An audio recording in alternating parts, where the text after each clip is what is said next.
Farg'ona tumanida Dolzarb 90 kun loyihasi doirasida haftaning juma kunida barcha maktab va maktabgacha ta'lim muassasalarida tashkil etilayotgan tadbirlar qadriyatlarimizni qadrlaymiz shiori ostida bo'lib o'tyapti. 4-umumta'lim maktabidagi tadbir o'quvchilar tomonidan tayyorlangan konsert dasturi bilan boshlandi.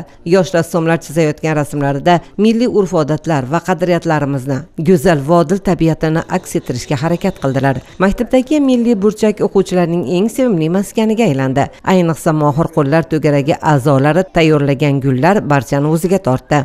Bizning maktabimizda yozgi ta'tilda to'garaklar faoliyat olib boryapti. Men bu to'garaklardan eng qiziqqanim mohir qo'llar to'garagi. Men bu to'garakda har xil gullar va boshqa mayda buyumlarni yasashni o'rganib oldim. To'garak ochilgani juda ham yaxshi bo'ldi, chunki bu to'garakda men bo'sh vaqtimni shunga sarflab yaxshi narsalarni yasayapman. 26-musiqa va san'at maktabi raqqosa qizlari xorijda o'tkazilayotgan tanlovlarda ham milliy liboslarimizda ijro etgan raqslari bilan dunyo ahlini hayratga solib kelmoqdalar. Ta'til paytida ham maktab o'z faoliyatini to'xtatgani yo'q.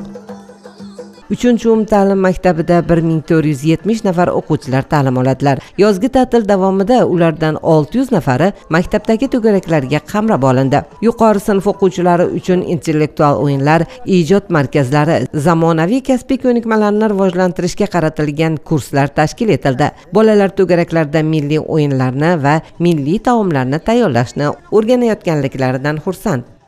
Men yozgi ta'tilda maktabimizdagi pazandachilik to'garagiga qatnashyapman. Ustozimiz bizga har xil milliy taomlarni tayyorlashni o'rgatyapti.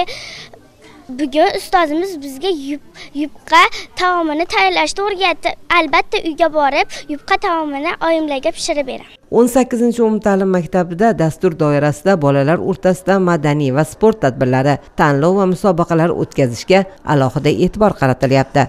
Ularga qamrab olinayotgan o'quvchilar soni kun sayin ortib boryapti. Maktabimizda tashkil etilgan sport turlariga qatnashaman.